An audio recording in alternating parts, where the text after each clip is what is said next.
Assalamualaikum warahmatullahi wabarakatuh. Kembali lagi di channel Semua Tutorial. Kali ini kita akan membahas dua cara untuk melakukan verval ijazah yang selama ini banyak menimbulkan sedikit masalah apabila kita tidak memahami caranya dengan benar. Jangan di skip, tonton hingga habis, simak terus.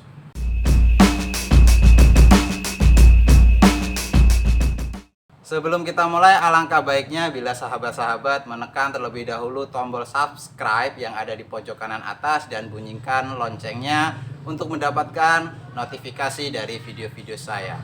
Oke, langsung saja kita mulai dari cara verval ijazah yang nomor satu, yaitu metode verval ijazah API. Verval ijazah API ini maksudnya adalah bagaimana kita mencocokkan antara data ijazah kita dengan data yang ada di website Forlab maupun Dikti. Ini merupakan cara verval yang paling efektif. Mengapa? Karena tanpa harus menunggu operator pusat untuk melakukan approve ataupun peninjauan ataupun persetujuan. Jadi otomatis verval kita akan dianggap selesai apabila data kita itu muncul di data Forlab maupun PD Dikti. Cara verval dengan metode ini sangatlah mudah sebenarnya sahabat-sahabat. Caranya tinggal kita login ke Info GTK dan lakukan verval ijazah. Kita masukkan nama perguruan tinggi, tuliskan prodi dan tuliskan juga nomor induk mahasiswa kita selama kuliah. Kita klik cek, maka akan muncul nama kita, tahun lulus, dan juga nama kampus kita atau universitas kita. Nah, disinilah letak yang harus benar-benar kita perhatikan.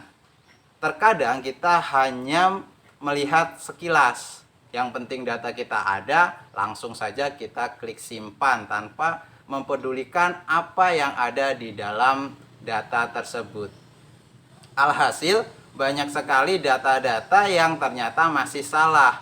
Mungkin penulisan namanya yang tidak lengkap atau menggunakan singkatan.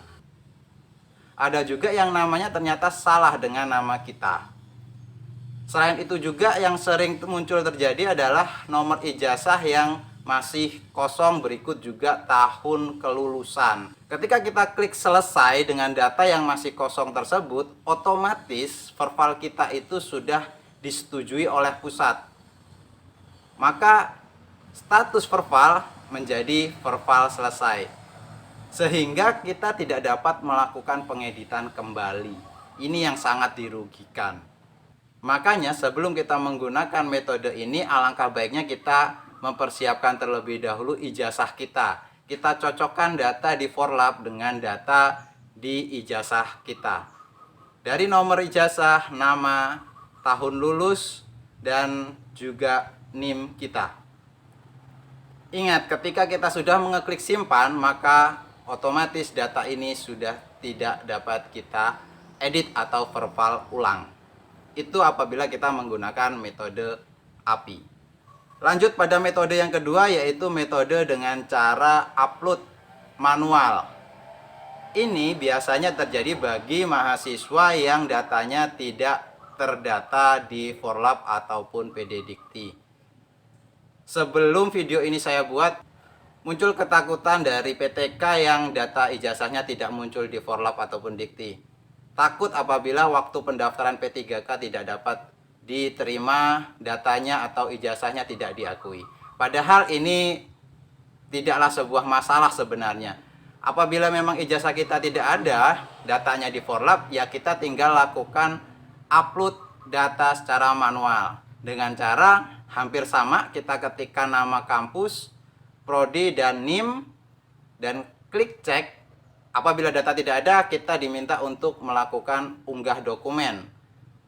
Setelah mengeklik unggah dokumen, ada form baru yang harus kita isikan. Dan ingat, pengisian form ini harus sama dengan data ijazah kita. Siapkan ijazah dalam bentuk scan jelas dalam format PDF sebelum kita melakukan penguploadan. Isi formnya sesuai dengan data ijazah. Bila sudah, silakan klik simpan. Maka akan muncul di validasi verbal ijazah S1 atau D4 kita, di situ data kita 1 hingga 9. Dan status verbal di bawahnya pastilah akan menunggu persetujuan dari operator pusat. Itu bukanlah suatu masalah, karena memang apabila kita melakukan secara manual ya harus diperiksa terlebih dahulu apakah ijazah kita itu memang asli atau ijazah abal-abal. Kelemahan dari metode upload ini nanti tidak munculnya nama kita di verbal ijazah ini. Biasanya juga diikuti dengan tahun masuk, itu akan kosong. Tetapi sebenarnya lambat laun data itu akan terisi sendiri. Itu saya sudah membuktikan di PTK saya sebelumnya yang melakukan upload secara manual. Selain itu, kelemahannya juga membutuhkan waktu yang lumayan lama untuk disetujui atau dianggap selesai, karena menunggu antrian dari pusat mengecek satu persatu data kita. Nah, dari kedua metode ini jelas ada kelebihan dan kekurangannya. Kalau saya rangkum, untuk metode API, kelebihannya adalah verbal langsung dianggap selesai ketika kita selesai melakukan verbal ijazah. Tetapi apabila menggunakan metode upload, kita butuh waktu untuk mendapatkan hasil bahwa verbal kita selesai. Selain itu, pada metode API, apabila data kita mengalami kesalahan, kita harus melakukan perubahan terlebih dahulu di Forlap ataupun Dikti melalui kampus, karena hanya pihak kampus yang dapat mengubahnya, kita tidak bisa mengubahnya. Itulah dua metode untuk melakukan verbal ijazah.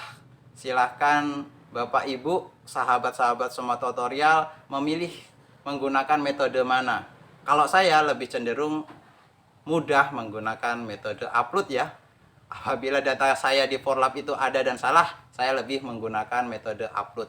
Caranya bagaimana? Simak di video saya yang sebelumnya yang di atas. Akan saya berikan cara melakukan verbal ijazah dengan cara metode upload yang baik dan benar. Sekian dari saya akhiri. Assalamualaikum warahmatullahi wabarakatuh. Sampai jumpa lagi.